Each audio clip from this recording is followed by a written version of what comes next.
Benvenuti al Giro del Mondo in 80 giorni, a cura di Radio Nostra, ogni martedì sera in diretta streaming dalle ore 21. Allacciatevi le cinture. Si parte. Buon ascolto.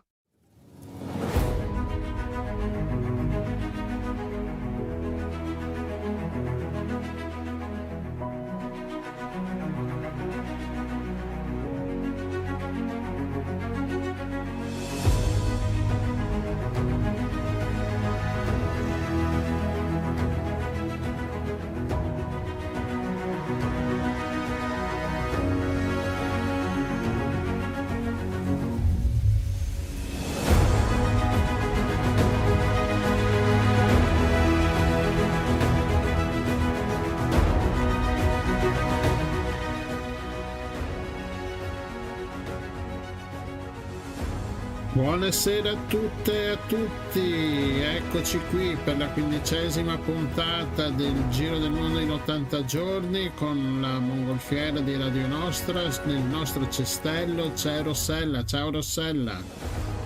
Buonasera Gianluigi, buonasera a tutti gli ascoltatori, bentornati a bordo. Bentornati a bordo. Guarda, prova a vedere se c'è anche Omar da qualche parte nel cestello, perché non l'ho visto. Ha sbagliato mongolfiera, secondo me. Oggi non c'è.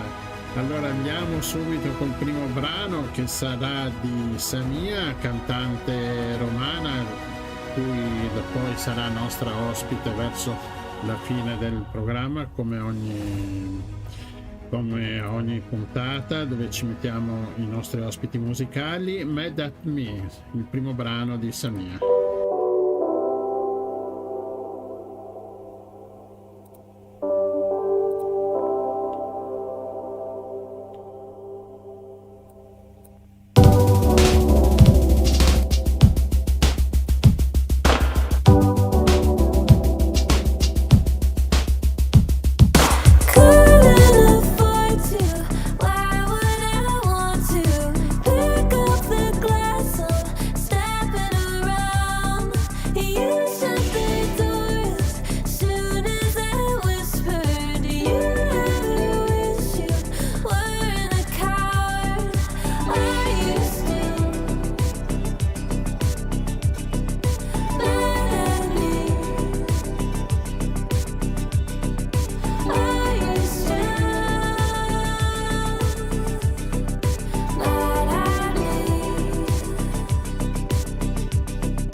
I kept it right behind us, yeah.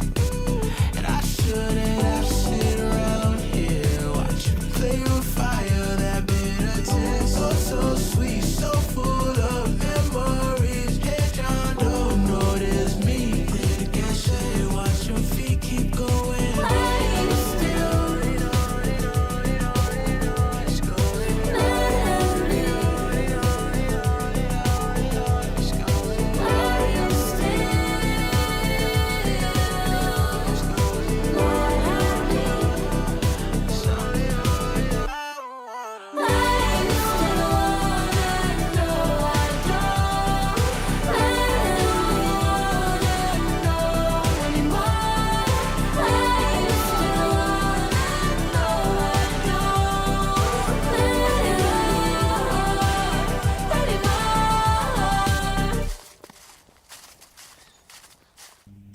Tami a Radio Nostra, e avete visto il video è prettamente estivo, ma noi adesso ci parleremo di cose freddolose, fredde e invernali. Con noi c'è la nostra prima ospite, la consigliera regionale per i Verdi o Europa Verde, Cristina Guarda. Buonasera, ciao Cristina. Buonasera a tutti quanti, grazie mille dell'invito. Bentornata. Grazie. Bentornata, e con Cristina, che ormai è esperta, che sta seguendo questa cosa della pista Bob a Cortina d'Ampezzo. Come siamo messi con questa pista, Cristina? Allora, in questi giorni, nei prossimi giorni dovrebbero partire i lavori per realizzarla. Questo nonostante da ormai 4 anni una buona fetta della cittadinanza locale e una buona fetta di cittadini sia in Veneto che a livello italiano si stia opponendo. Questo attraverso la partecipazione in associazioni come Italia Nostra, il CAI anche si è espresso in maniera assolutamente contraria, Mountain Wilderness che è in prima linea, insieme con tante realtà nazionali che stanno lanciando un messaggio, cioè è inutile che la politica del presidente Zaia della Regione del Veneto, che è il primo promotore di questa pista, e della Lega Nord a livello nazionale guidata da Salvini, pensino che l'investimento di 120 milioni in una pista da bob sia una strategia di rilancio di Cortina e rilancio della montagna. Questa è la giustificazione per cui si vogliono spendere tutti questi soldi. Questo perché? Perché è inutile che ci vengano a dire serve per le Olimpiadi.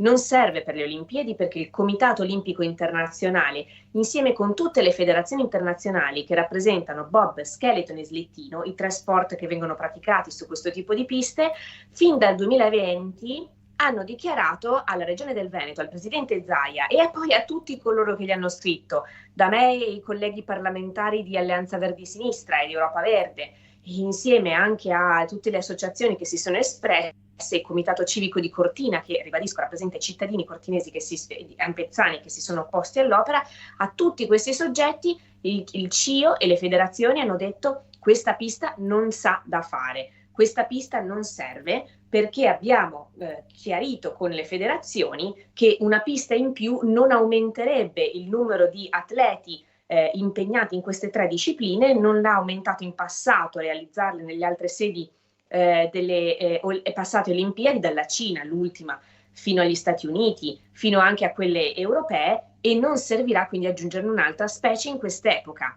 in cui le Olimpiadi devono essere Olimpiadi sostenibili, non soltanto dal punto di vista ambientale, ma anche da un punto di vista sociale ed economico. Ecco perché noi ci diciamo che se dobbiamo spendere 120 milioni per qualcosa, non dobbiamo spenderli per una pista da bob, ma dobbiamo spenderli per fare qualcosa di buono per il rilancio dell'intera montagna. Ad esempio lavorare su la extra stagionalità, cioè sul lavorare su filiere che non siano soltanto del turismo, ma che siano anche di altro tipo, per esempio delle gestione delle foreste, dei boschi, eccetera, per dare lavoro a chi è in quei territori. 120 milioni li possiamo spendere per aiutare la sanità del Bellunese e delle aree di montagna del Veneto, per esempio, e di tutto l'arco alpino, visto che per esempio l'ULSS di Belluno ha avuto l'altro anno un ammanco di 6 milioni di euro e l'anno scorso addirittura, se non mi ricordo male, addirittura più di 10 milioni di euro di ammanco. Quindi ecco, cominciamo a parlarci del fatto che la montagna non ha bisogno di pista da bob, ma ha bisogno di servizi per essere abitabile, per essere scelta, per essere curata, per vedere delle comunità integrate all'interno del territorio montano. Detto questo, siccome io non ho un tasto off, mi fermo subito perché sennò come pensate mio marito come è messo? Ma anche perché, cioè, la storia racconta, abbiamo visto la pista di bob costruita a Torino che dopo un po', non essendoci grande uso anche per allenamenti o per far prove oppure anche per fare gare, dopo un po' la pista ha un costo troppo elevato, no, di manutenzione, e quindi si perde, diciamo, si rovina e si lascerà.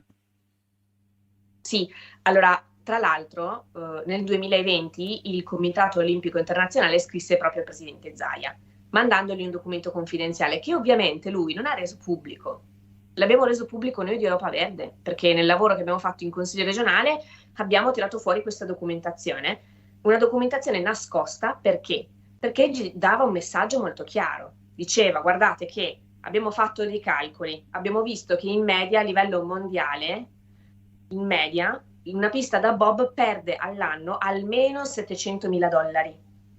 Perde all'anno almeno $700.000. E le ultime piste da bob costruite in questi anni per le Olimpiadi invernali, dal Canada fino alla Cina, dagli Stati Uniti fino alla Cina, hanno ammanchi notevoli, hanno costi di gestione notevoli. Esempio, facevano l'esempio di Cesana, in cui dicevano è stata utilizzata soltanto per 7 anni, è costata 100 milioni e all'anno veniva a costare almeno tra 1 e 2 milioni di euro la gestione. Quella della Cina addirittura costa 3 milioni di euro all'anno per il mantenimento, cioè rendiamoci conto di che cosa stiamo parlando. Tanto che negli Stati Uniti addirittura mi sembrava di leggere anzi ho letto su un giornale, su un articolo, che addirittura dagli Stati Uniti potrebbero essere disposti a organizzare l'evento olimpico per bob, skeleton e slittino per il 2026 completamente a spese loro, pur di dare un senso a quell'investimento. Ecco. Mentre per esempio noi abbiamo cercato di dare delle soluzioni alternative, perché noi smettiamola di dirci che gli ambientalisti sono ambientalisti del no, gli ambientalisti sono per ricercare una soluzione che sia coerente per il rispetto della vita e il rispetto della cittadinanza. Infatti volevo chiedere, ma poverini, allora gli atleti di queste discipline non possono partecipare, non avranno... No, anzi bisogna trovare una soluzione alternativa, e la soluzione alternativa noi l'abbiamo proposta dicendo: guardiamoci intorno, quali sono le piste più vicine che possono mettersi in rete con noi. Noi, per evitare di vedere, sottovalutata l'esperienza veneta della partecipazione alle Olimpiadi, abbiamo proposto Innsbruck, perché sta a poco più di 100 chilometri da Cortina, no? E Innsbruck è una pista che attualmente è in funzione, è conosciuta per il 75% del suo tracciato da tutti gli atleti perché l'hanno già frequentata, ci hanno fatto il mondiale quest'anno, proprio qualche settimana fa, tra l'altro ribadisco, senza televisioni, senza pubblicità, con la partecipazione di un solo atleta italiano addirittura, cioè per cui con delle difficoltà oggettive per il proprio settore. Però questa pista è in corso, proprio in questi mesi partirà un rinnovo con un aumento del 25% della pista, che sarà pronto proprio nei tempi corretti per fare le prove da parte degli atleti, ed è una pista più sicura, perché quello che preme anche le federazioni è avere una pista che sicuramente non avrà problemi.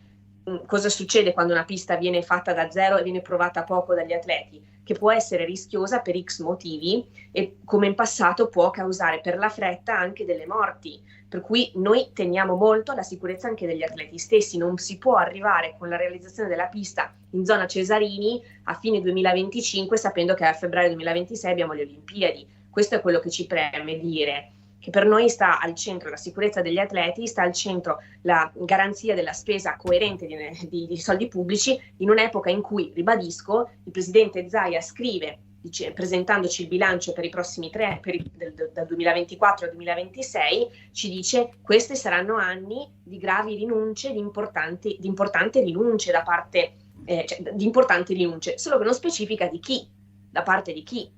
Allora io voglio dire a lui e a tutti coloro che pensano che questo sia un tema secondario: no, mi dispiace, non lo è, perché questa è la prima rinuncia che la politica dovrebbe fare in favore della sicurezza dei cittadini, in favore dei servizi per i cittadini.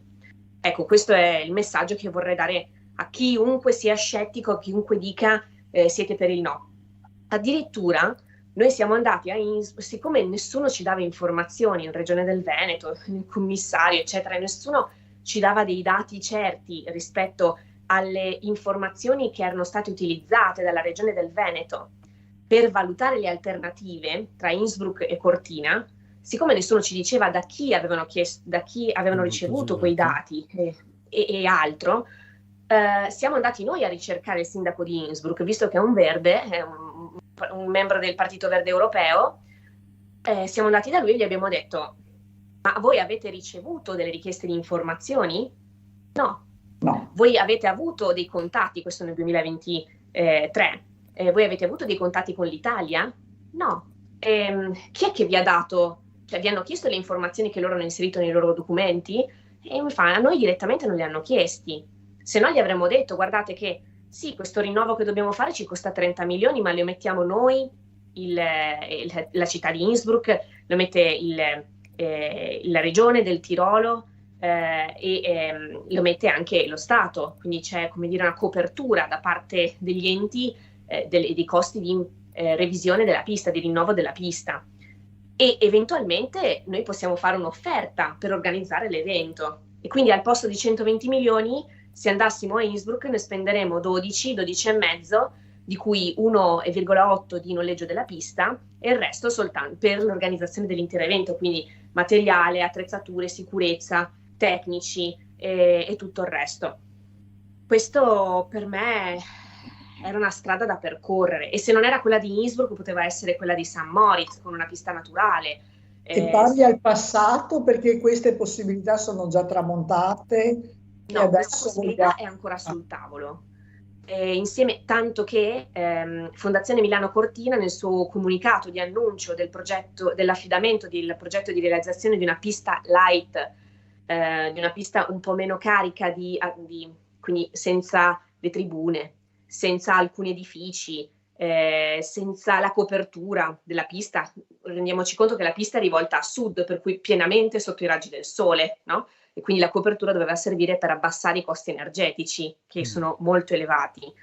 Nel presentare questo progetto, la realizzazione di questo progetto, diceva comunque forse saranno necessari extra fondi per realizzarla, e comunque diamo mandato a Simico, che è l'azienda che dovrebbe occuparsi della costruzione della pista, non costruirla fisicamente, perché per quello ci dovrà pensare l'azienda di Pizzarotti.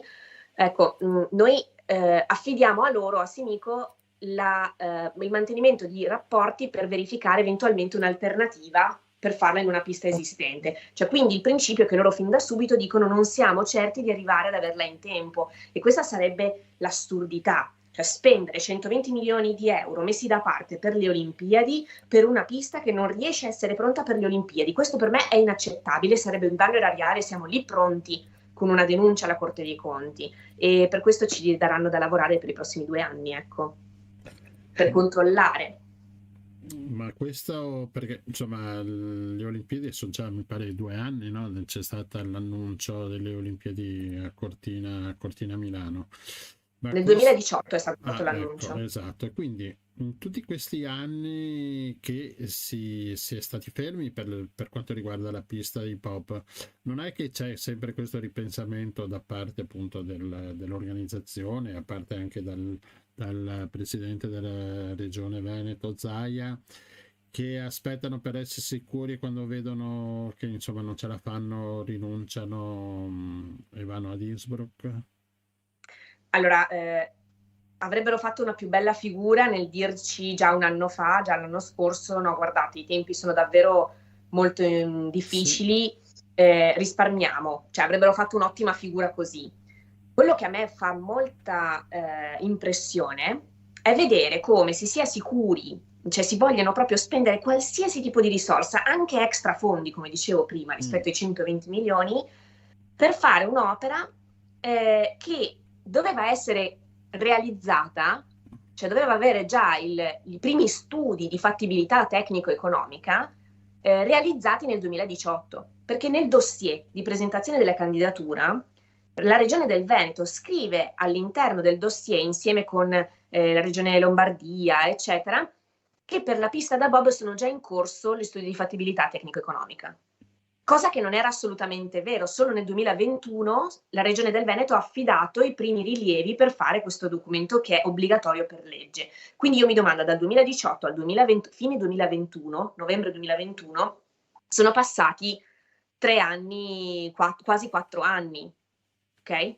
Quindi in questi 4 anni non potete utilizzare l'emergenza Covid come un deterrente per non aver fatto, come una motivazione per non aver fatto quello che dovevate fare.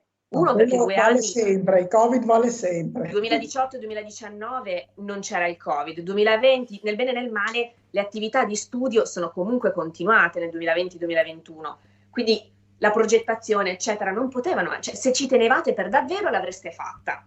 Adesso è inutile che la facciate in fretta e furia, oppure mi viene da pensare male. E a questo punto mi domando se l'attendismo, questo famoso attendismo che è tipico di alcune istituzioni in Regione del Veneto, si agisce sempre in emergenza, ok?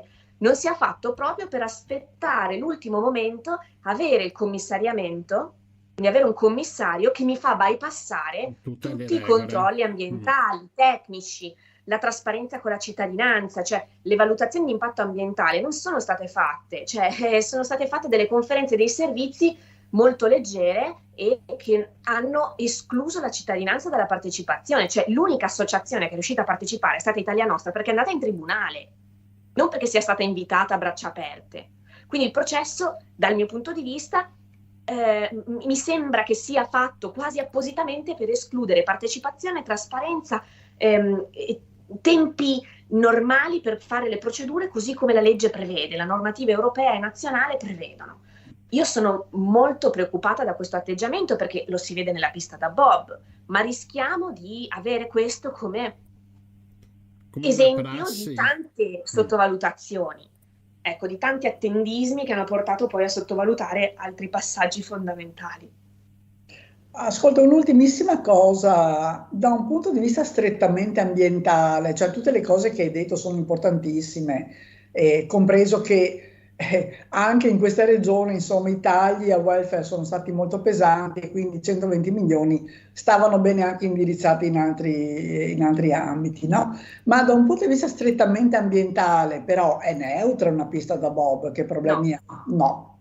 È comunque impattante. Punto numero 1, la prima cosa che si osserva è che il primo lavoro è quello di tagliare 500 alberi, un lariceto che ha qualche centinaio di anni, per cui ha un valore storico anche da un punto di vista naturale. Tra l'altro è il piccolo bosco che c'è proprio appena al di fuori di Cortina, insomma nel confine del comune della parte abitata di Cortina. Quindi già da questo punto di vista c'è un danno da un punto di vista ambientale che secondo me non vale la candela, ecco. Dall'altra parte in realtà poi ha un impatto comunque nella sua gestione, a partire dal fatto che è molto energivora, è una pista molto energivora, tanto più se non avrà copertura, tanto più esposta a sud, quindi consumerà molta energia, che non è detto che sia energia assolutamente sostenibile, no? Ma quello che molti non sanno è che all'anno consumerà 22 milioni di litri di acqua, che sono destinati poco più di 4 milioni per fare il ghiaccio, il resto per il raffreddamento del sistema per gestire il sistema di raffreddamento. E quindi 22 milioni di litri si tratta di acqua potabile, tra l'altro, potabilizzata, che preoccupano la provincia, che preoccupano il gestore del servizio idrico, che darebbero da bere a una cittadina di piccole dimensioni in un anno. Quindi io ribadisco, che in un'epoca di grandi sacrifici, come dice il presidente Zaia, non è la gente a dover fare i sacrifici, ma sono le istituzioni che devono cominciare, i politici che devono cominciare a dire quali sono le proprie priorità. Se la propria priorità è fare delle Olimpiadi con delle piste che tutti quanti non vogliono e tutte quante le istituzioni ti dicono è meglio non farla, tra l'altro con il voto contrario del Parlamento. Il Parlamento italiano, Lega e Fratelli d'Italia si sono esposti dicendo no alla pista da bob a Cortina, facciamo qualcos'altro, andiamo su quelle già esistenti. Quindi è inaccettabile che per una sorta di scambio di favori tra Salvini e Zaia per sostenere da una parte il ponte sullo stretto, dall'altra la pista da bob, si faccia qualcosa contro il parere del Parlamento, il parere del Comitato Olimpico, il parere anche di una parte dei cittadini locali.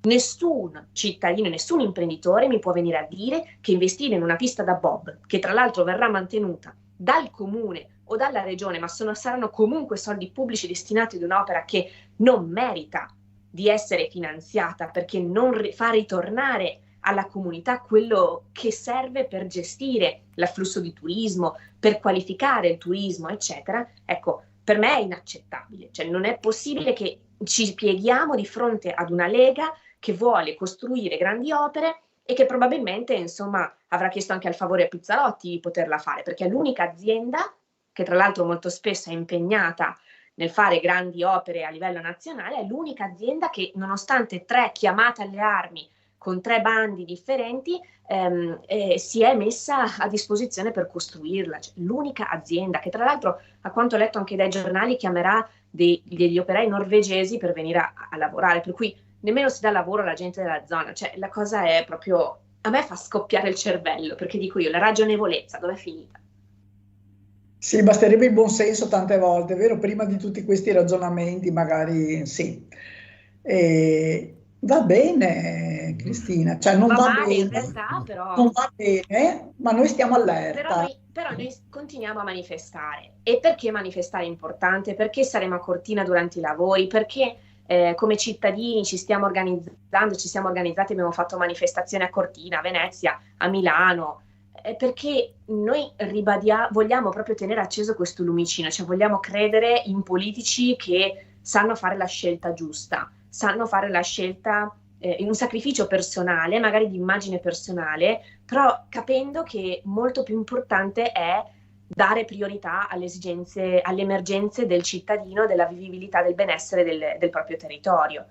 Noi puntiamo a questo e vogliamo ribadire questo, e soprattutto pensare che curare l'ambiente, evitare di fare opere inutili, fare opere che non hanno un senso nella realizzazione di un intero territorio montano, in un'epoca in cui la montagna ha bisogno di un pensiero politico alternativo, di una rinascita culturale e politica, nella strategia politica, ecco, pensiamo che ancora queste persone ci siano, pensiamo che ancora i cittadini possono essere capaci di scegliere e di scegliere bene. Per questo che continueremo a manifestare il nostro dissenso, perché nessuno possa dire di non aver saputo per tempo, e soprattutto che sappiano bene che se succede qualcosa, nel senso che se non riusciranno a portare a termine il progetto, non devono piangere se non riconoscendo le proprie colpe. Certo, certo. Scusate la franchezza, ecco. No, ma è importante che i cittadini sappiano, no? Cosa gli capita sulla testa, e tra l'altro magari i politici un po' più lungimiranti invece sono contenti di dare un'immagine non di iperefficienza così, e di inondare quella povera montagna che tra l'altro è già una zona abbastanza così coperta di cemento e di cose, no? Ma invece dare l'immagine di un politico che capisce che è arrivato il momento di cambiare noi, se non vogliamo che ci cambi il mondo, che abbiamo la terra che abbiamo sotto i piedi ancora di più, no? Quindi sì. Grazie mille. A voi. Grazie, e grazie anche per la passione. A voi davvero, è stato un grande piacere. Sono sempre un fiume in piena quando si parla di questi argomenti, per cui vi ringrazio della pazienza. No, grazie mille. E ci aggiorneremo caso.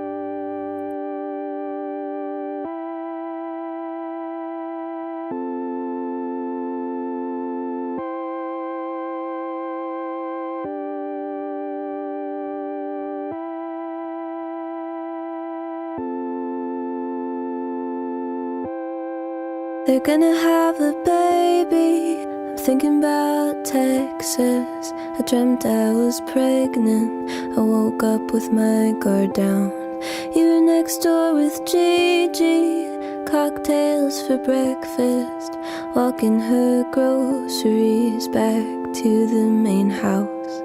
You kissed her fragile hands in the sunlight. Cried in my arms and woke up in the backyard. And when you get passive, I like to imagine you listening to worship songs on your iPod. I've never been this bad. Can I tell you something?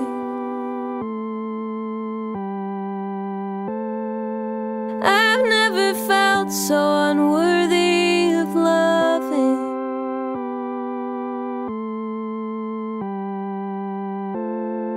I hope you marry the girl from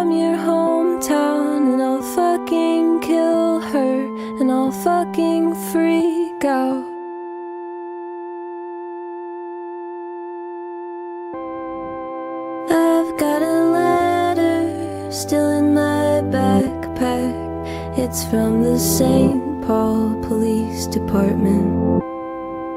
They wanna give me my state ID back. They gave me a number, but I haven't called it. Remember we searched all night when I lost it. I thought about lying when I found my passport, 'cause I would have stayed kinda drunk and afraid in your room till I died in your room if you asked for it. I've never been this bad. Can I tell you something?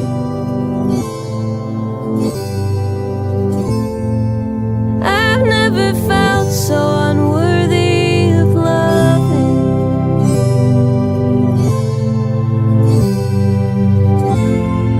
I hope you marry the girl from your hometown, and I'll fucking kill her, and I'll fucking freak out.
Bene, eccoci tornati nuovamente con la nostra mongolfiera. Vogliamo subito a Roma. Chi ci aspetta, Rossella?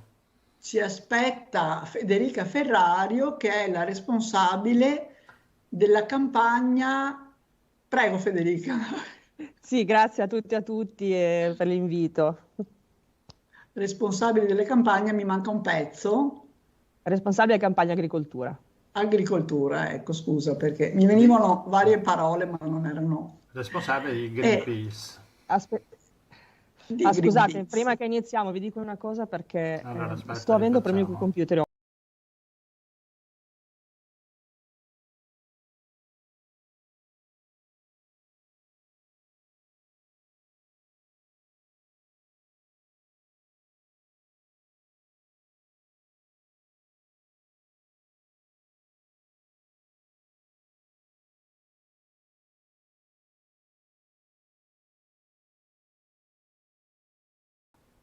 Bene, eccoci tornati nuovamente con la nostra mongolfiera. Vogliamo subito a Roma. Chi ci aspetta, Rossella? Ci aspetta Federica Ferrario, che è la responsabile... Sto avendo problemi col computer.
Take a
bene, la promessa, Samia o Samia, poi sentiremo cosa ci dice la nostra ospite. Allora, ritorniamo, come avete sentito, è partito un file audio sbagliato con un errore. Adesso riprenderemo il nastro, come si diceva una volta, con Federica Ferrario di Greenpeace, che appunto ci parlerà degli allevamenti intensivi. Sì. È un pezzo che abbiamo registrato la scorsa settimana perché non poteva essere presente Federica questa sera, e quindi mandiamo il pezzo giusto, e scusate per l'errore di prima. Sentiamo Federica Ferrario. Eccoci qua nuovamente con la nostra mongolfiera. Rossella, voliamo subito a Roma. E chi troviamo a Roma? Chi ci sta aspettando? Abbiamo la dottoressa Federica Ferrario, che è la responsabile campagna agricoltura di Greenpeace. Greenpeace un po' la conosciamo, abbiamo già avuto ospite qualche altro referente per altri temi. E buonasera intanto Federica, Grazie, benvenuta a buonasera bordo. a tutti e a tutti, grazie per l'invito. E l'abbiamo chiamata perché vogliamo parlare con lei di allevamenti intensivi, allevamenti di animali da carne, come si dice? Sì, l'allevamento intensivo riguarda sia l'allevamento per, diciamo così, col fine di produrre carne, ma anche latticini, insomma, quando pensiamo anche alle stalle con vacche destinate ad esempio alla produzione di latte. E giusto per essere, diciamo così, chiari, visto che è un argomento molto vasto e complicato, quando usiamo il termine allevamento intensivo, visto che non ha una, diciamo così, una definizione ufficiale definita per tutti, per capirci non intendiamo l'azienda agricola che ha anche gli animali allo stato brado, comunque un po' di animali che sono utili al ciclo di produzione, ma parliamo dei capannoni di cemento dove animali sono stipati all'interno con poco spazio, spesso senza vedere la luce del sole, che fanno parte di quello che noi definiamo un ciclo di produzione industriale del cibo, quindi con impatti importanti dal punto di vista di ambiente e salute, ma ovviamente poi anche con problemi dal punto di vista del benessere degli animali stessi. Di che animali parliamo? Tanto per concretizzare un po' il discorso. Ma diciamo principalmente pensiamo ai bovini, pensiamo ai maiali, pensiamo agli avicoli. Questi, diciamo così, sono un po' quelli che tendenzialmente sono legati a questo tipo di produzione molto concentrata, molto intensiva, molto spinta. E ci sono anche in Italia questi allevamenti intensivi? Sì, certo, non ci sono a livelli, diciamo, di dimensioni come si possono ad esempio vedere negli Stati Uniti o in Cina, ma anche da noi abbiamo, faccio un esempio, abbiamo i capannoni dove abbiamo all'interno chiuso suini, dove abbiamo diverse migliaia di animali geneticamente molto simili, in spazi molto ristretti. È un sistema di allevamento intensivo che si concentra principalmente in pianura padana, quindi quando immaginiamolo pensiamo a Piemonte, Lombardia, Veneto, Emilia-Romagna, dove c'è il grosso di questo comparto. Giusto per fare un esempio, che forse insomma così il più eclatante della questione, nella sola Lombardia c'è oltre la metà di tutto il patrimonio suinicolo nazionale e circa un quarto dei bovini che alleviamo, per dare un'idea del livello di concentrazione che ci sono di queste strutture. E perché voi, Greenpeace, fa una campagna contro questi allevamenti? Ma Greenpeace lavora per una transizione, quindi per un'uscita da questo modello, perché l'allevamento intensivo rappresenta un po' quello che non va di un certo modello di produzione di cibo, molto intensivo, industrializzato, che necessita di forti input esterni, di risorse, di input anche chimici e produce anche una serie di impatti a livello poi sia ambientale che sanitario che oggettivamente non ci possiamo più permettere. Faccio alcuni esempi per farmi capire meglio. Per dar da mangiare a questo numero esorbitante di animali costretti in queste strutture, diciamo così, stiamo anche deforestando, per fare un esempio, che magari qualcuno che pensa a un esempio lontano, però stiamo anche facendo la deforestazione in Sud America, perché andiamo a deforestare per far spazio a coltivazioni, a monoculture spesso come la soia, che diventano poi mangime per questi animali. Ma se veniamo qui da noi in Italia e in Europa, circa il 70% di tutto il suolo agricolo è utilizzato non per produrre cibo direttamente consumabile dalle persone, quindi pensiamo a pane e pasta per fare un esempio, ma per produrre colture che diventano mangimi. Il 70%? Il 70%. Se escludiamo le culture foraggere, quindi pensiamo solo ai seminativi, in Italia siamo intorno al 60%. Il 60% circa dei seminativi lo seminiamo per trasformarli poi in mangime. Questo insomma dà un po' l'idea. Dello squilibrio. Esatto, l'acqua necessaria a farlo, immaginiamo poi le sostanze chimiche utilizzate in queste coltivazioni, immaginiamo gli antibiotici che vengono utilizzati in questo comparto. Anche qui, giusto per fare un esempio, negli ultimi anni per fortuna è iniziato a scendere, però siamo intorno comunque a circa al 50% degli antibiotici che vengono commercializzati nel nostro paese vengono utilizzati nel comparto degli allevamenti degli animali da produzione. Il 50%. Esatto, e questo aumenta ovviamente anche il rischio di fenomeni di antibiotico resistenza che, come ci spiega l'Organizzazione Mondiale della Sanità, sono delle minacce più grandi che dovremo affrontare nei prossimi anni. Perché poi naturalmente questi antibiotici ce li mangiamo noi, li hanno mangiati i vitellini, ma no, poi... il problema è che diciamo l'animale non assorbe tutto l'antibiotico, quindi o attraverso la digestione o attraverso ad esempio l'acqua dove viene pulito, insomma, quando si puliscono gli allevamenti, i residui finiscono in ambiente, finiscono nei corsi d'acqua ad esempio, e quindi possono aumentare il rischio di creare diciamo così, popolazioni di batteri che a loro volta sono diventati resistenti a questi antibiotici.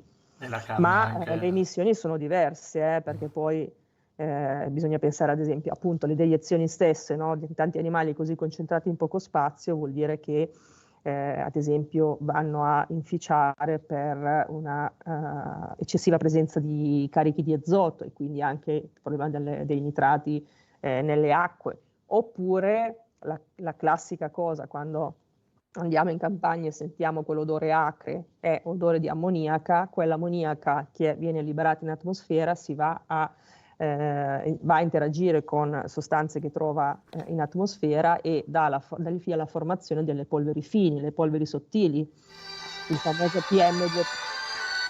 Ecco, quindi Il sì. famoso PM2.5 che sentiamo spesso nominare quando ci sono le domeniche ecologiche e il blocco delle auto, ma in realtà in Italia la seconda causa di formazione di polveri fini è appunto l'ammoniaca che fuoriesce da questo comparto. Caspita, abbastanza inquietante. Ascolta, ma la produzione di carne è aumentata negli anni o è diminuita? La produzione, diciamo, la produzione e il consumo di carne sono aumentati perché è aumentata la produzione, è aumentata anche l'esportazione, è aumentato anche il nostro consumo interno. Faccio un esempio, in Italia negli anni 60 il consumo medio pro capite era di circa 20-21 kg a persona, adesso siamo arrivati a quasi 80 kg.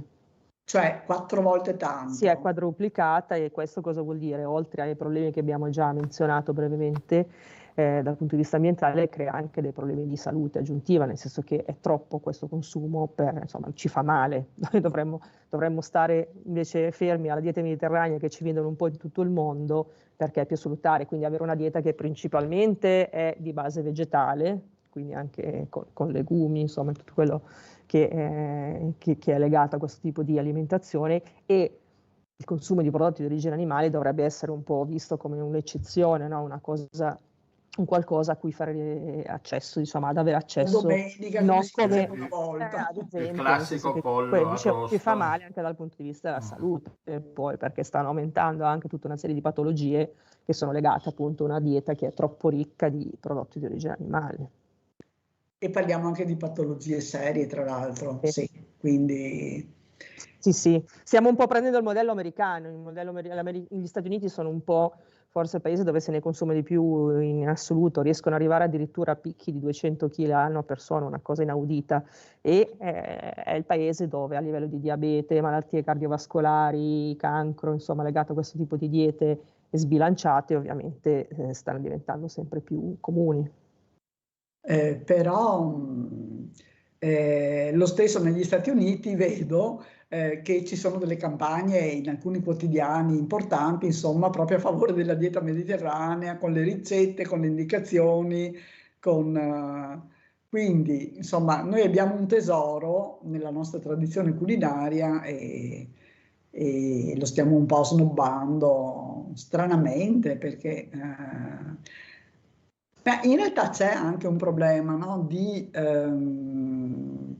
di sovvenzioni, cioè questi allevamenti intensivi sono molto sostenuti a livello, non so se italiano o europeo.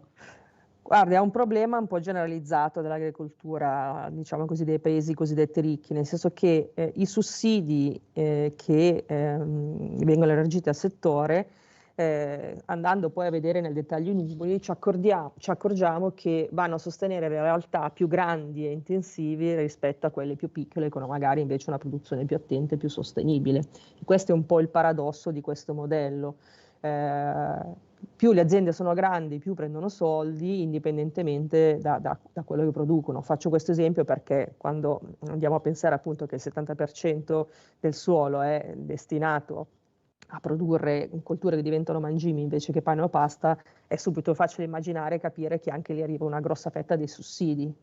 E è un po' paradossale perché poi andiamo a finanziare un modello che, essendo così spinto, estremizzato, poi ovviamente si porta anche tutta una serie di altre problematiche che poi sono difficili e costose da gestire. Un esempio fra tutti, l'aviaria. Sappiamo che ogni tanto abbiamo queste epidemie e essendo appunto gli allevamenti, il modello dell'allevamento intensivo, un modello dove hai in uno stesso spazio molto ristretto animali geneticamente molto simili che vengono anche trasportati magari da un capannone all'altro, da un allevamento all'altro, quindi diciamo questo è il terreno perfetto per il proliferare di patologie.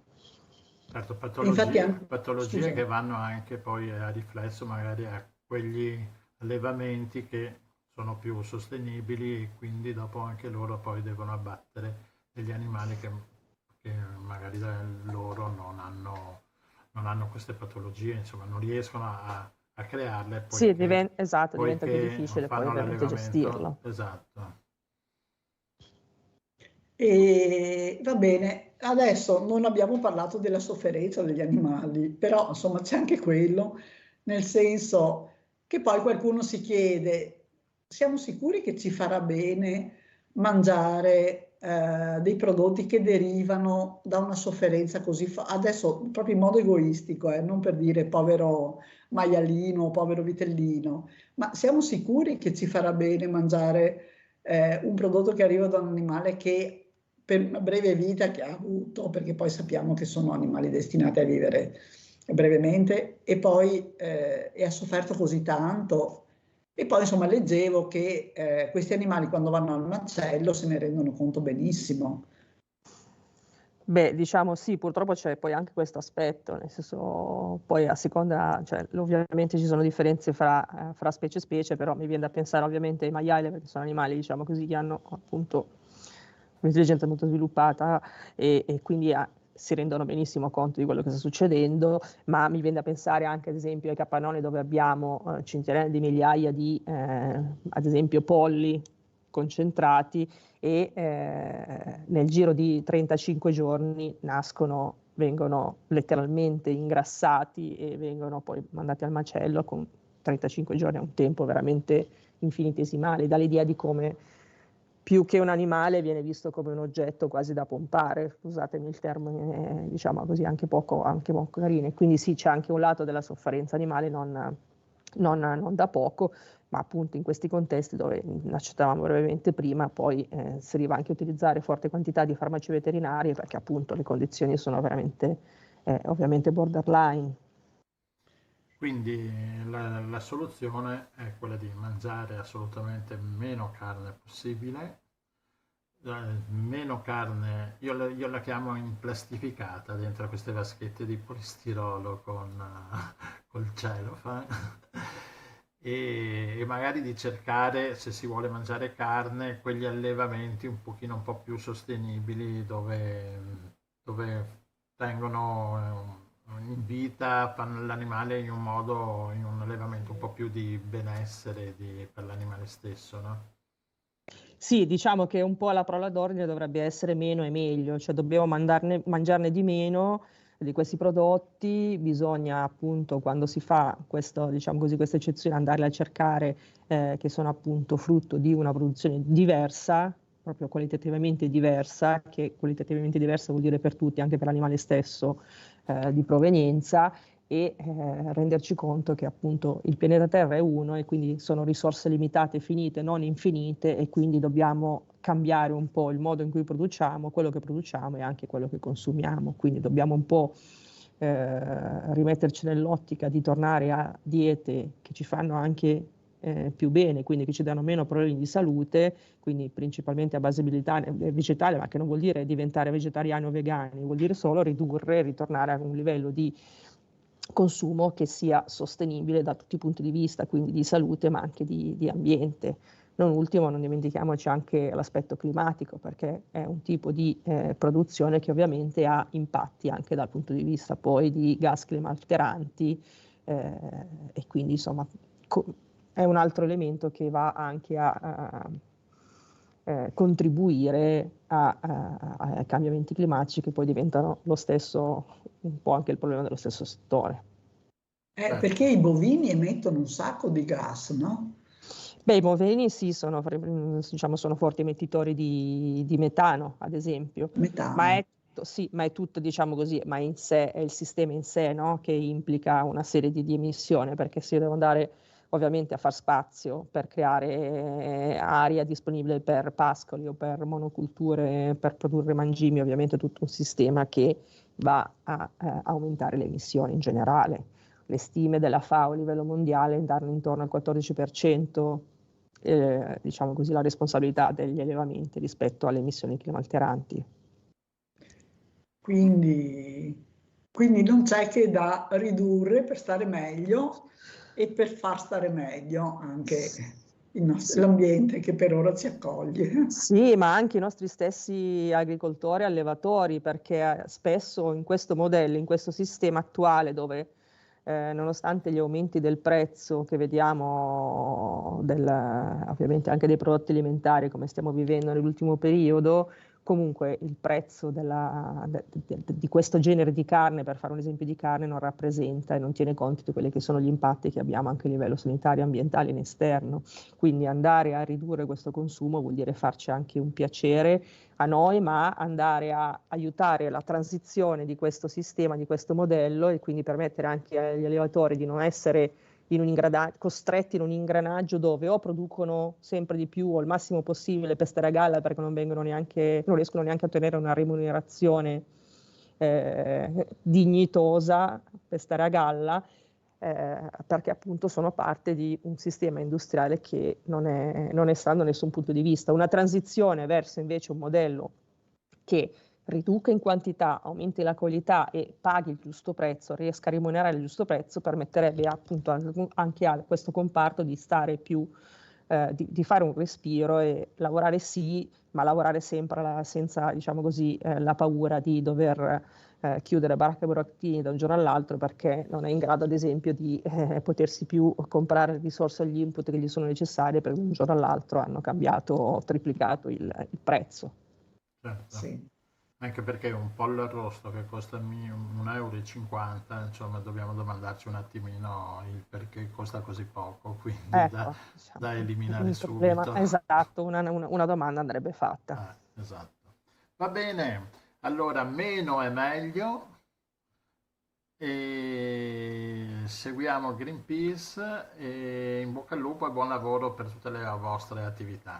E sosteniamola quando possiamo, perché ricordiamo che Greenpeace non viene finanziata dai grandi produttori, ma solo dalle persone che condividono la filosofia di un rispetto per l'ambiente, perché solo uno abbiamo per il momento. Ecco. Sì, esatto, grazie, grazie davvero. Grazie Federica, buon lavoro. Grazie. Your mom keeps threatening suicide on holidays. Your sister's in LA making dinner with fresh produce. And whether it's a fallacy, you sing of love persistently. Sometimes when you sing to me, I still believe I know you.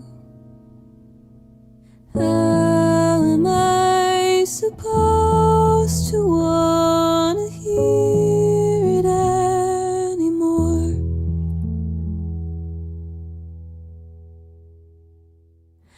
I'm trying to make you laugh, sweating like an acrobat. Sometimes I speak on your behalf. I'm nervous on the full moon. When they can see it in your eyes that you're about to hit the sky, I'm hanging on the line that ties me to your pink balloon. How am I supposed to wanna hold it anymore?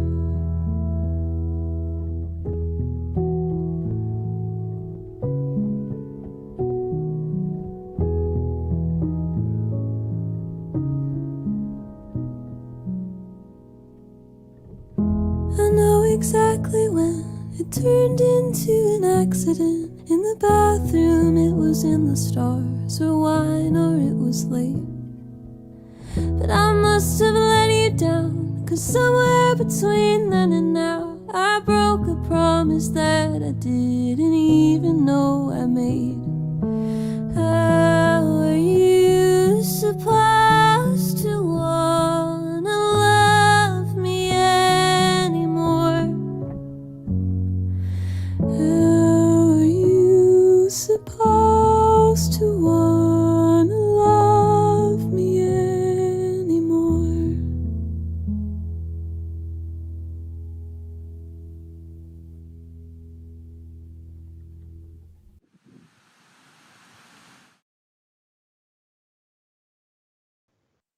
Ecco qua, ritorniamo nel nostro studio, nella nostra mongolfiera, con il terzo ospite. Come potete vedere, per chi sta guardando sul canale YouTube di Radio Nostra, abbiamo due registrazioni, no, di Sami.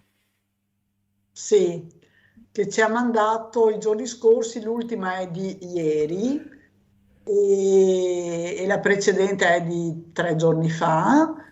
Sami Abu Omar è un cooperante che lavorava con il Centro Italiano di Scambi Culturali di Gaza City, è sfollato anche lui con la famiglia, è andato prima a Khan Yunis, poi a Rafah e quindi sta condividendo la sorte con 1,5 milioni di persone che non sanno dove andare, perché Rafah, come abbiamo imparato tutti quanti, è vicino, è attaccata, è una cittadina attaccata al confine con l'Egitto, che però ha schierato i carri armati, tanto per essere chiari, e d'altronde è anche vero che potendo non uscire da Gaza, anche i gazawi non vorrebbero andarsene, perché quelli che se ne sono andati nel 1948 sono ancora profughi nei campi profughi, per esempio in Libano o in Giordania. Quindi, però oggi l'unica cosa positiva, insomma, è che abbiamo sentito inviti veramente da tutto il mondo, cioè dagli Stati Uniti, dalla Francia, dalla Spagna, dall'Unione Europea, dalla Cina, dalla Russia, quindi anche da forze con posizioni molto diverse, a evitare di coinvolgere i civili che sono già stati pesantemente coinvolti, perché siamo ormai a quasi 30.000 morti, per avere liberato in tutto, vorrei dire, 3 ostaggi, perché gli ostaggi che sono stati liberati grazie all'intervento dell'esercito sono stati 3, quindi forse è un bottino un po' esiguo. Va bene, sentiamoci allora il primo audio che ci ha mandato 3 giorni fa da La situazione a Rafah è gravissima, soprattutto anche qui in tutta la striscia di Gaza, soprattutto praticamente quando era anche dichiarato Netanyahu che praticamente in pochi giorni forse invasano Rafah.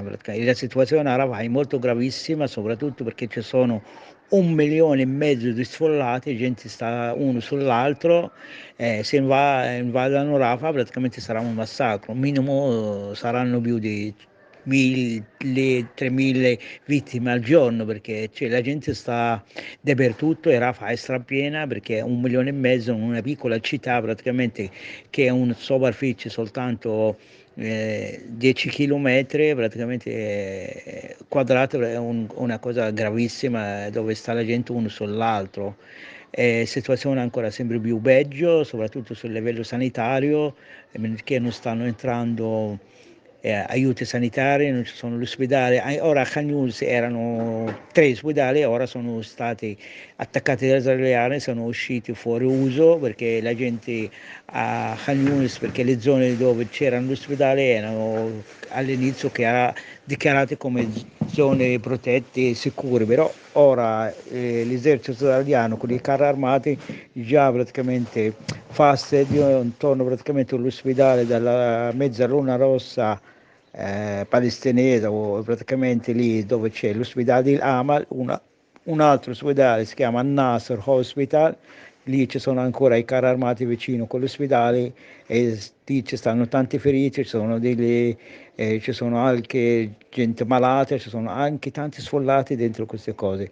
Quello di Amal dove l'ospedale della Mezzaluna Rossa è stato attaccato, sono attaccati gli ultimi 3 piani, il secondo, il terzo, 4 piani praticamente sono stati attaccati con artiglieria, la gente è scappata, ci sono stati ieri soltanto più di 14 morti in quell'ospedale e la gente sta evacuando, tutte anche le scuole dell'UNRWA che stanno intorno a questi ospedali, perché quell'ospedale si trova in un campo profugo di Khan Younis, già un campo profugo dal 67, praticamente c'è altissimo lo sfollamento, ci sono tutte praticamente case una attaccata all'altra, c'è stato praticamente un attacco immediato su quel campo profugo, ci sono tante zone praticamente sono state fatte per terra e sono bombardati e sono un casino. E la situazione diventa ancora più casinata per il numero degli sfollati, per anche la situazione della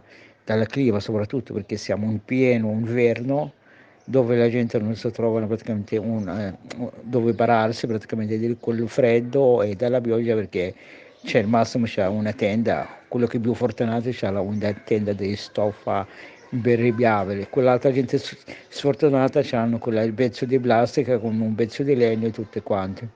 Ancora la gente ha bisogno praticamente di aiuti perché stanno diminuendo gli aiuti. L'altra settimana il valico di Rafah è stato chiuso per 5 giorni, non sono entrati 0 cose, 5 giorni praticamente, già perché l'aiuto che entrano sono il 10% dei fabbisogni della popolazione.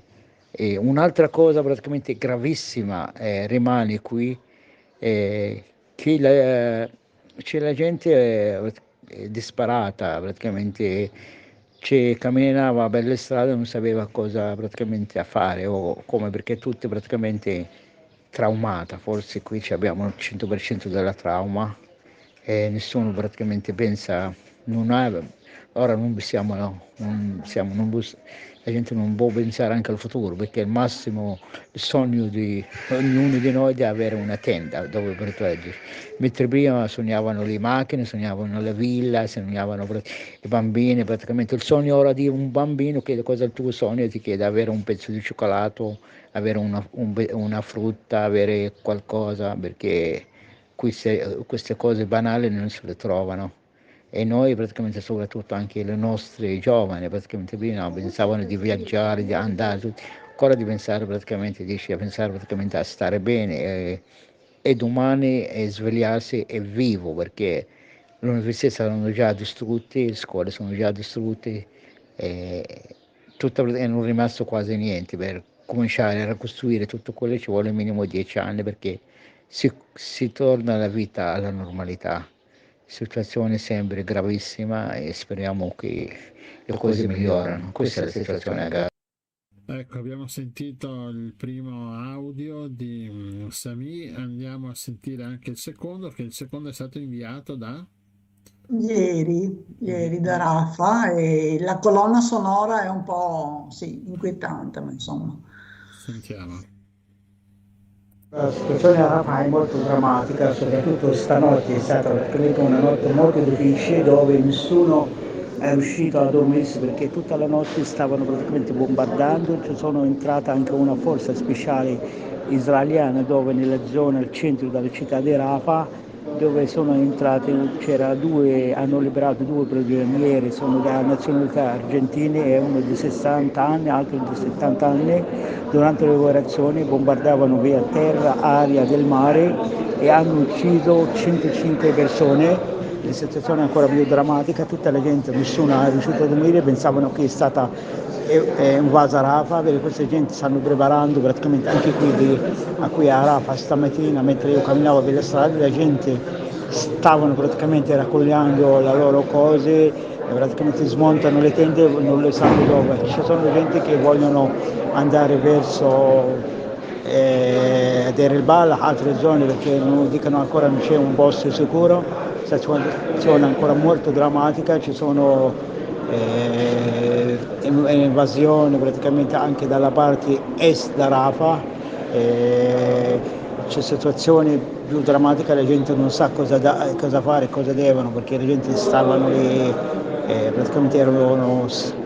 praticamente non si pensavano cosa pensare, erano disperati soprattutto perché nessuno sa dove andarsi, perché bombardano dappertutto e la situazione è ancora più difficile. Anche questi sono morti, quelli ci sono tanti centinaia, altri di feriti, che praticamente non c'è anche un posto lì all'ospedale dove praticamente per farli a loro prendere una cura. La situazione è sempre drammatica, soprattutto qui a Rafah.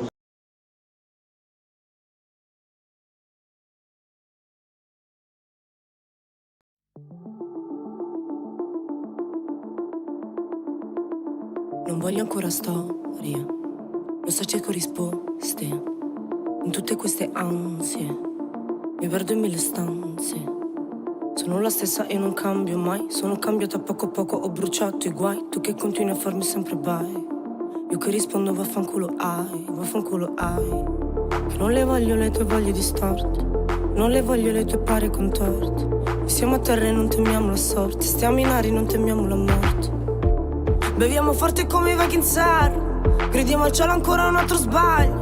Restiamo in terra per baciare l'asfalto, siamo in terra per baciare l'asfalto, siamo in terra per baciare l'asfalto, asfalto. Daddy, daddy, davanti a me che tremi e fremi, non entri più nei miei pensieri, che sono folle come criminali nei quartieri.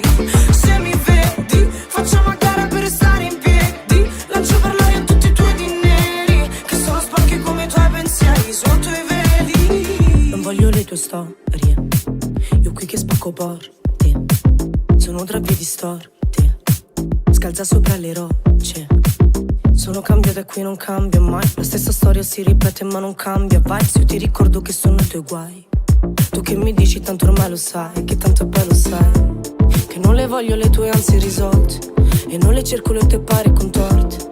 Corriamo forte e non temiamo la sorte, troppo spesso non temiamo la morte.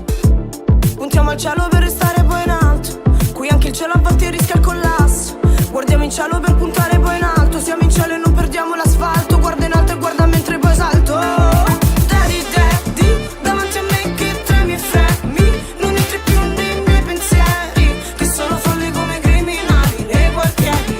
Se mi vedi, facciamo a gara per restare in piedi, lancio per l'aria tutti i tuoi dineri, che sono sporchi come i tuoi pensieri, sotto i vedi. Sotto i tappeti no, no, io non so stare, so che non la voglio questa assenza, no, e non la seguo questa fretta. So che le tue scuse qui mi danno fastidio, su queste strade ci ritrovo un grido. Fa, non mi scalfisci mai, non c'è ritorno sai, continuo ad andare in hype, non voglio i tuoi daddy, daddy, davanti a me che tremi e fremi, non entri più nei miei pensieri, che sono folli come criminali nei quartieri. Se mi vedi, facciamo a gara per restare in piedi, lancio per l'aria tutti i tuoi dineri, che sono sporchi come i tuoi pensieri, sotto i vedi. Daddy, daddy, davanti a me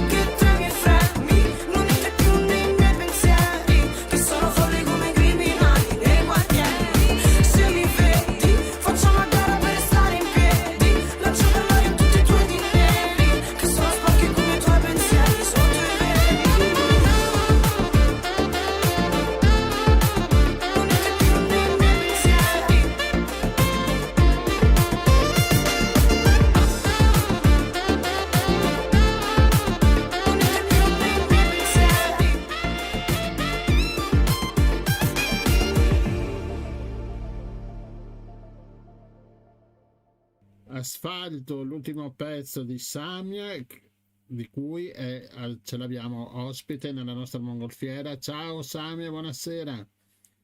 Buonasera, ciao a tutti. Benvenuta a bordo. Allora, ultimo brano uscito da poco, no? Nelle varie forme audio che abbiamo ormai in questo secolo. Sì, è l'ultimo brano che è uscito, è da pochissimo, è un brano a cui sono molto molto legata, è un brano che comunque alla fine, io dico sempre, è fresco ma è anche molto potente, perché alla fine è un brano anche molto attivista, parla comunque di femminilità, nel senso Aspetta un delle attimo, differenze.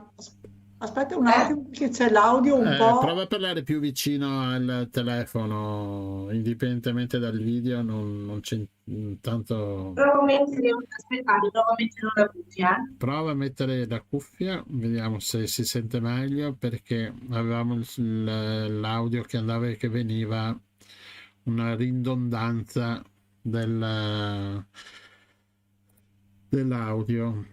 Vediamo un po' se adesso riusciamo a ricollegarci, a sentire se con le cuffiette si sente meglio. Comunque siamo a Roma, siamo a Roma.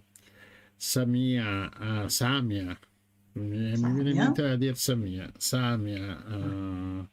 è di origine romana, ma di origine somala e yemenita, che ultimamente sta uscendo, sta suonando in varie parti d'Italia e all'estero.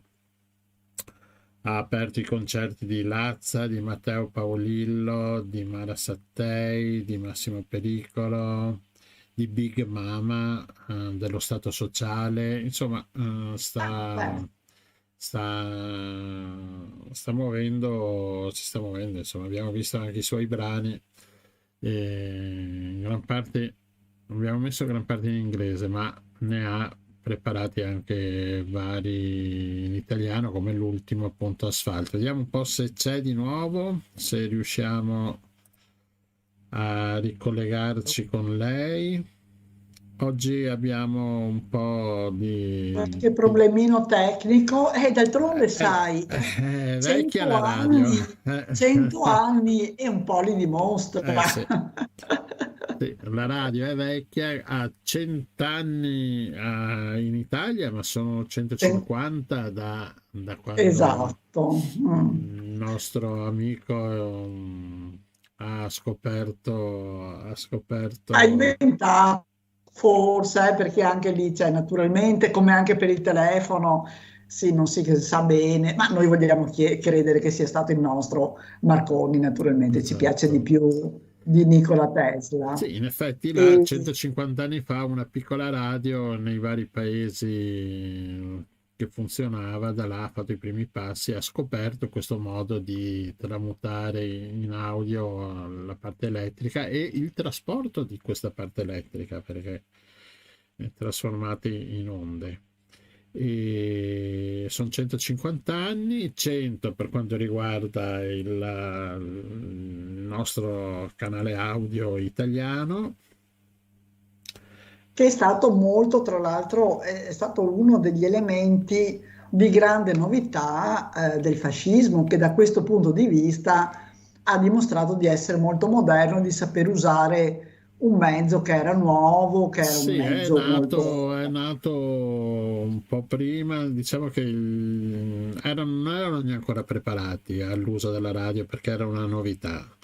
In effetti, dopo un po' alla volta, all'inizio il fascismo non l'aveva considerata una grande cosa, poi però si è accorto che, insomma, dalla forza che ha la radio, che entra in tutte le case con una certa semplicità, a confronto a confronto all'epoca c'erano i cinegiornali, a confronto della pellicola che era più complicata. Dopo un po' hanno capito del mezzo che avevano e l'hanno usato, insomma. E l'hanno usato molto abilmente, sì, Certo. sicuramente. Beh, E poi una data fondamentale, specialmente per alcuni di noi, è il 76, quando la Corte Costituzionale liberalizza le frequenze, no? Perché prima erano blindate e quindi le radio libere, che prima erano un po' clandestine così, possono trasmettere liberamente, prima a livello locale e poi a livello nazionale, ed è stata veramente un'innovazione che adesso si fa fatica a trasmettere quanto abbia inciso, insomma, sulla vita di tutti noi, ecco. è ritornata L'abbiamo Sara. evocata. Sentiamo adesso. Eccomi, Sì, scusatemi. molto meglio adesso. L'audio. Ci sentiamo bene? Ok, Sì, perfetto. adesso Bene. molto meglio. Buonasera.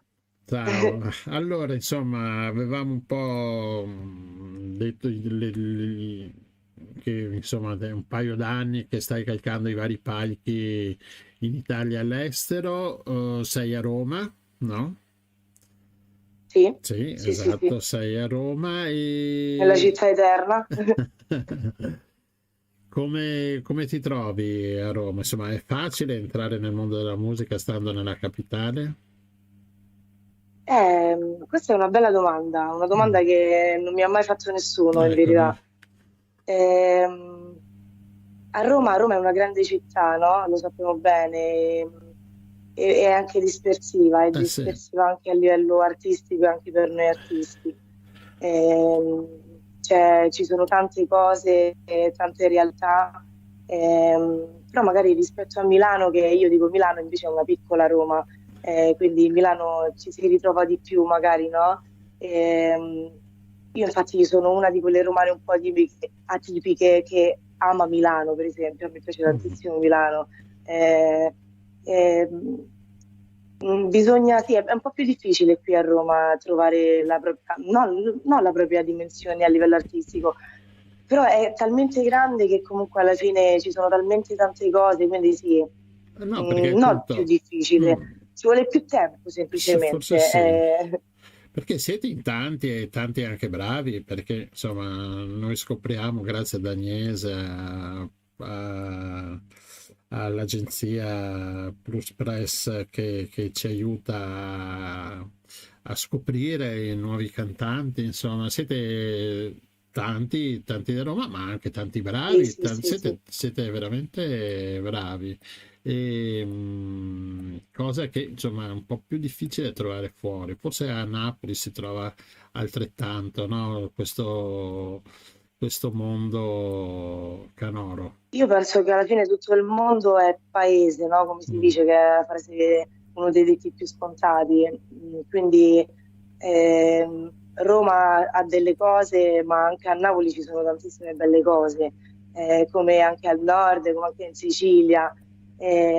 Ovviamente ogni città è a sé, quindi sicuramente io mi sento fortunata e privilegiata di essere a Roma, perché posso vivere tante cose, magari rispetto a un paesino piccolo, ecco.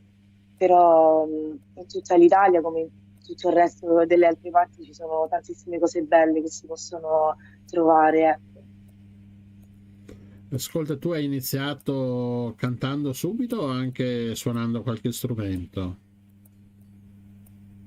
Io ho iniziato cantando fino a quando ero piccola, cantavo in chiesa, le classiche cose, cantavo in chiesa, si inizia così. Esatto. Poi ho iniziato a suonare il pianoforte, ma non sono una musicista, però strimpello, quindi io compongo comunque con il pianoforte, con il piano, io compongo con quello, con gli accordi, quindi suono il piano. Questo sì, tanto ho iniziato così, cantando, sì, e poi dopo scrivere è arrivato dopo, in verità, perché io cantavo magari le canzoni che sentivo, come ho detto, quelle della chiesa, che potevano essere, però lo scrivere è arrivato dopo ed è stata una liberazione anche per me, la scrittura, è stata un'arma molto potente, ecco. Ti ricordi la prima canzone che hai scritto? Sì, sì, la ricordo benissimo. E avevi? Quanti Sì. anni avevi? Allora, la prima canzone che ho scritto è stata da grande, se posso dire, la prima canzone proprio. È stata diversi anni fa, che più o meno erano 8-9 anni fa. Però la prima canzone che si può definire canzone è stata 9 anni fa, e Piove, e l'ho scritta sull'autobus, e poi è nato prima il testo in quel caso, e poi dopo l'ho buttata sugli accordi sul pianoforte ed è diventata musica, e poi ovviamente in studio succede tutto il resto della magia e si crea quello che poi che esce dopo, ecco. Ed è quella, Piove, che la potete trovare sui social, su Spotify. Ok, dopo la cercheremo e la metteremo la prossima volta, la prossima puntata metteremo Piove, che così siamo curiosi di sentire la tua prima canzone. Scusa Rossella? No, volevo chiedere, quindi siccome era sull'autobus e scrivi una canzone che si chiama Piove, me la immagino Pioveva. seduta lì che guarda i finestrini con le gocciole, che guardano le persone fuori con l'ombrello. Quindi le tue Esatto. ispirazioni arrivano da quello che hai intorno, da quello che vedi. Da quello che vivo, esatto. Infatti Piove, per esempio, Piove, la canzone inizia proprio dicendo: Piove, ho lasciato la mia malinconia a casa. Parla dell'autobus, vabbè, me la cavo aspettando un po' di felicità, e poi parla anche dell'autista, cioè guardo la ragazza che sta accanto a me, e proprio descrive quella situazione. Ma io nelle mie canzoni parlo sempre di cose che vivo effettivamente, che possono essere le cose che mi stanno intorno, come quello che vivo proprio intimamente io. Quindi sì, mi ispiro, se uno vuole dire mi ispiro a quello che mi spinge a scrivere è quello che vivo, ecco. Quindi c'è qualche percezione che hai intorno, e poi riesci però anche ad avere no, degli echi, diciamo, di quello che hai dentro, per cui sì. Sì, assolutamente. Io sono molto anche intima, per me, io dico sempre, la musica per me è terapeutica, assolutamente. Per me la musica è una medicina, un farmaco che mi aiuta a tirare fuori le cose che ho dentro, e quindi io sì, parlo di quello che sento, anche in modo magari provocatorio, delle volte ironico, sarcastico, però lo faccio, è un po' anche un alter ego di me, nonostante io sono Samia nella vita reale, sono Samia nella musica, ma comunque c'è un piccolo alter ego anche quando comunque scrivo, perché è una liberazione, come ho detto, è questo farmaco che mi aiuta. Ascolta Samia, e ti capita di fare delle collaborazioni delle volte o preferisci lavorare da sola? Mi avete beccato in una sera in cui sto facendo una collaborazione, ecco. e per questo anche, quindi mi avete beccato proprio in un momento in cui stavo facendo session. Quindi Sì, ti sì. capita di collaborare Assolutamente. Sì, assolutamente. Ascolta. È una cosa anche che ricerco molto, perché comunque alla fine le collaborazioni sono molto importanti, e io penso che la contaminazione sotto ogni punto di vista sia un valore in più, un valore aggiunto, e una cosa molto preziosa. Quindi io ricerco anche di lavorare con persone diverse, che siano producer, artisti diversi, quindi sì, assolutamente. Anzi, questo è un anno in cui io voglio fare tante collaborazioni. Questo è proprio l'anno in cui io voglio, se devo fare uscire un album, per esempio, vorrei che fosse un album con tante collaborazioni, con tanti colori, con tante personalità diverse. Anche perché ci si diverte di più, no? Sì, assolutamente. Almeno non ci si Io poi non sono una persona statica, nonostante stasera mi vedete un poco che sembro stanca, ma è solo perché sono leggermente stanchina. Io non sono statica per niente, cioè sono una pazza che prende, gira, va, odio la staticità. nonostante accolgo la noia. A proposito di staticità, ti volevo chiedere, Gianluigi prima quando ti ha presentata ha detto che sei di origine vietnamita, scusa, yemenita. Tunisina.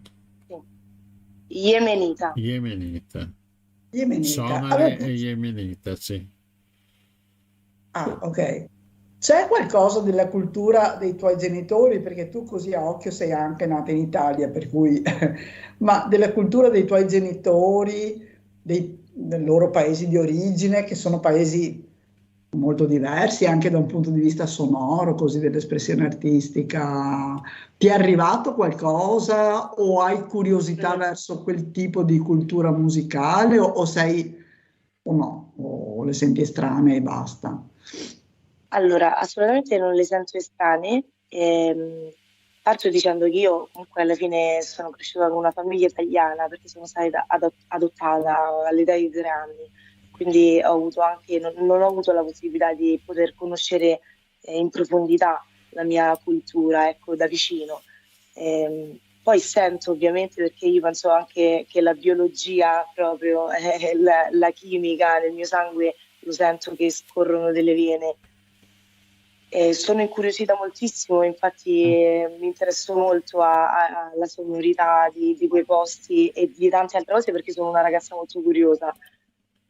Ma la mia musica sicuramente non viene da quello. Se c'è qualcosa che appartiene a quello è per un fatto, come ho detto, credo biologico. E anche di gusto, come tutti noi, penso. Certo, Questo. certo. Va bene, sì, no, è interessante questa cosa della curiosità comunque per, sì, un mondo anche molto lontano, insomma, rispetto Sì, alla nostra anche musica. perché adesso io penso, sì, ma anche perché io penso che ad oggi, ti dico sempre due cose, non esiste più il genere e non esiste neanche più l'appartenenza, perché alla fine tutti noi ci dobbiamo ormai ritenere dei cosmopoliti, perché siamo tutti Speriamo, quanti contaminati, tutti quanti noi, nel nostro sangue, nei nostri geni. Quindi speriamo. nasco, ma io appartengo al mondo come ognuno di noi. Questo, se ognuno di noi lo imparasse, saprebbe che vicino a lui chiunque sia è suo fratello, punto. Certo, no, no, grazie, sono parole bellissime, grazie, ci fa piacere ascoltarle, specialmente di questi tempi, quando, insomma, le cose non è che vadano proprio sempre in questo senso. Ascolta, Esatto. ho letto anche che hai partecipato a Sanremo Giovani 2021. Com'è stata questa prova, questa esperienza? È stata un'esperienza bellissima, fortissima, anche perché eravamo appena usciti dal Covid, e quindi eravamo tutti bloccati a casa e io mi sono ritrovata catapultata in questa realtà nuova, totalmente nuova per me, perché telecamere, la televisione, il pathos, tante cose, interviste, foto, giornalisti. Per me è stato qualcosa di veramente molto forte, bellissimo, un'esperienza che rivivrei. È stato bello comunque condividere e conoscere tutti i ragazzi che ho conosciuto lì, veramente molto bello. Veramente per me è stata veramente una bellissima esperienza che mi ha fatto anche crescere, mi ha fatto anche capire il valore della musica e dove voglio arrivare, fino a che punto voglio arrivare, fino a che punto sono pronta a spingermi. Quindi è stata una benedizione. Sono stata veramente contenta, sono contenta di aver avuto la possibilità di partecipare a questa cosa. Va bene. Complimenti. Sì, brava, in bocca al lupo per tutto quanto, e dopo quando sarai al top, Ricordati di ricordati noi. di noi. Certo, assolutamente, anche voi ricordatevi sempre di me. Certo. Già dalla prossima metteremo Piove e anche il pezzo che avevi Asfalto. portato l'asfalto l'ho messo adesso e anche il pezzo che avevi portato a Sanremo Giovane, volume spento, giusto? Fammi respirare. Ah, No, fammi fammi respirare. Quel fammi pochino che sta respirare, sì, esatto. fammi respirare. Quello è un pezzo a cui sono ancora molto legata. Ok, bene, la prossima volta metteremo questi, martedì prossimo, noi facciamo ogni martedì questo programma Grazie. vario e niente, grazie mille per Grazie a voi di questa l'attesa bella chiacchierata. e appunto in bocca al lupo e tante belle cose. Viva il lupo. Ciao. Ciao, ciao, ciao. Ciao.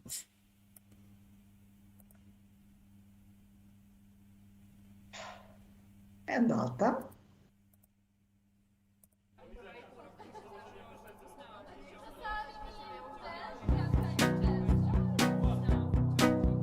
Got a good feeling about this weekend. Do you wanna go to baby's? It's been a long week and I don't wanna think, and Porches is playing. I got my girls and a hopeful heart. They're singing along. Can you do no harm? Whatever you want, it's at the bar. Nobody's gonna tell you who you are. It's all honey, honey. It's all honey. It's all honey, honey. It's all honey. I wanna go to the beach and die on the beach. I wanna be a mermaid. I'm not scared of sharks, I'm not scared to be naked. I'm not scared of anything. From under here, all you can hear is the distant boom of the Hells Angels. From under here, all you can fear is being saved and being wakeful. And it's all honey, honey. It's all honey. It's all honey, honey. It's all honey. I'm gonna wear a little black dress in the middle of the street, take my picture. And if you give me a beer, I'll forget to watch what I eat, and I don't care. All you can do from this hotel room is fantasize. All you can do when he needs you is close your eyes. And it's all honey, honey. It's all honey. It's all honey, honey. It's all honey. It's all honey, honey. It's all honey.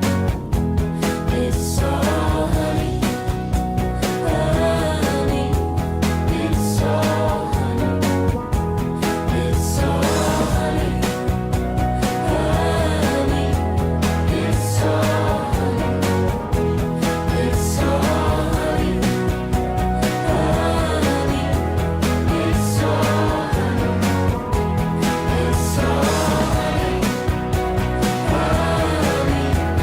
It's all honey. It's all honey, honey. It's all honey.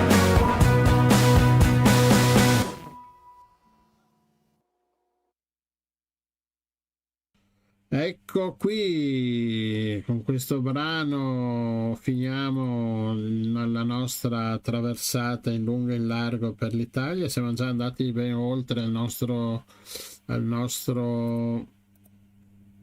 ecco qua, ecco, al nostro consueta ora e mezza. Abbiamo sforato. Ma siccome la mongolfiera non si trasforma in zucca, possiamo anche fare tardi. Anche se sforiamo non si buca la nostra mongolfiera. e quindi è sempre bella gonfia e che svolazza per lungo e per largo. E appunto dicevamo di questi 100 anni della radio, eravamo arrivati al discorso del 75, no? Mi pare, delle 76, sì, 75, 76, sì, 76. sì, sono state, sì. Sì, e appunto la nascita delle radio libere. Poi si è nuovamente la radio è diventata anche TV ultimamente, perché ci sono le radiovisioni, no? Che vanno in onda Che anche vanno in con i ordine, video. esatto, sia sui canali classici televisivi, diciamo, digitale terrestre, via satellite, sia anche con il web, perché adesso la radio si fa anche con il web. Anche noi ci chiamiamo radio, facciamo questo programmino via internet che lo si può ascoltare solo in web, non certo con le radiofrequenze come le radio, insomma, più famose, diciamo, quelle classiche radio in Sì. FM o in digitale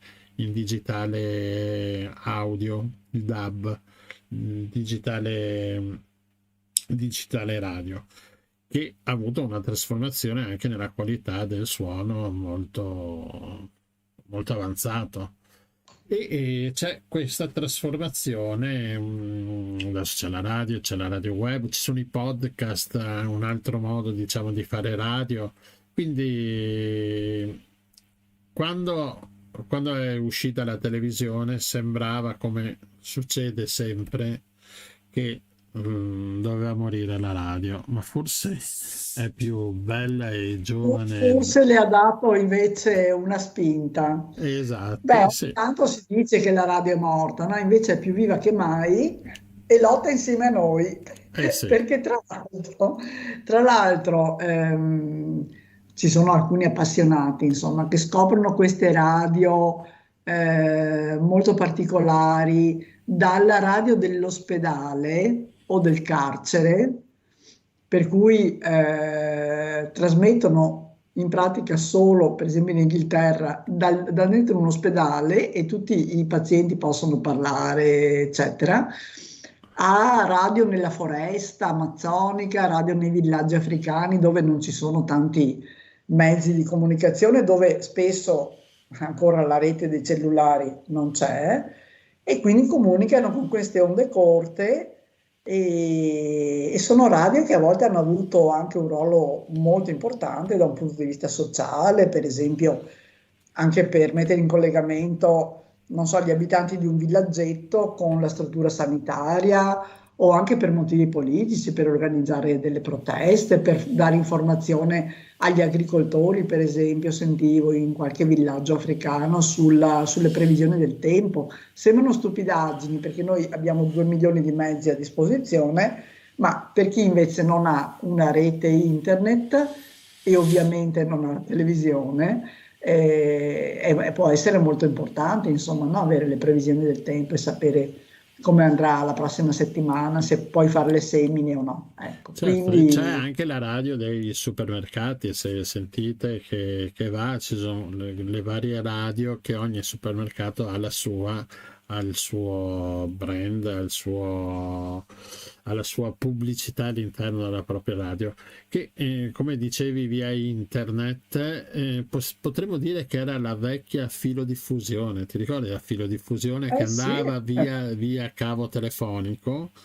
certo. Con i vari programmi senza pubblicità, con la musica continua. Continua. Esatto, e quindi c'è questa trasformazione continua in pratica del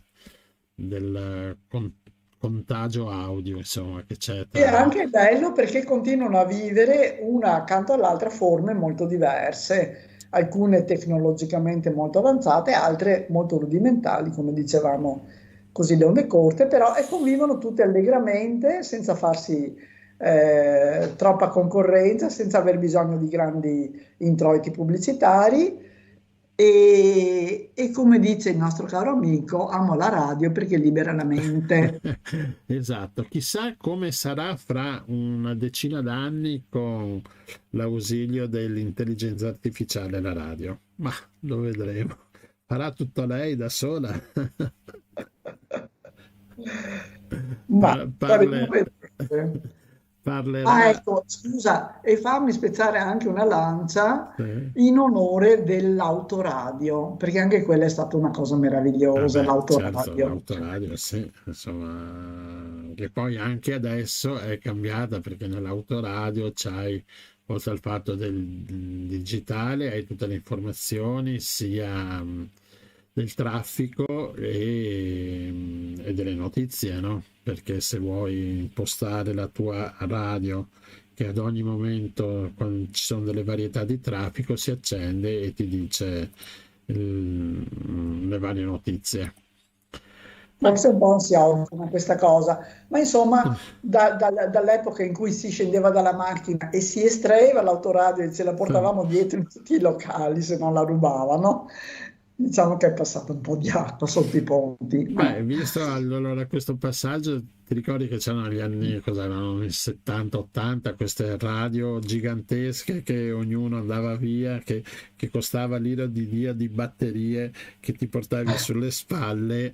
Ora adesso il telefonino, prima c'era l'iPod, questo piccolo strumentino che ci stava all'interno migliaia e migliaia di canzoni, che è ancora in uso per chi ce l'ha, e ora adesso la radio l'ascolti anche nel telefono, no? Certo, via rete appunto. Esatto. Va bene. Bene. Quindi odio la radio. E grazie a tutti. E ovviamente per finire, diciamo, cliccate su Radio Nostra di YouTube, collegatevi, iscrivetevi, che siete sempre così, quando iniziamo vi arriva il segnalino, il cicalino che iniziamo le trasmissioni. E magari anche scriveteci. Sì, esatto. Bene. Ciao a tutti, mandiamo la sigla. Avete ascoltato Eccola il qua. Giro del Avete Mondo in 80 ascoltato il giorni, Giro del a Mondo cura in di Radio 80 Nostra, giorni, ve in la studio, lasciamo tutta Rossella, a tutti. Gianluigi e Buonasera, Roma. buongiorno, Una buonanotte produzione per chi ci dell'Associazione La Rete. ascolta Vi nelle varie ore aspettiamo del a giorno. martedì prossimo. Ciao a tutti. Ciao a tutti, grazie.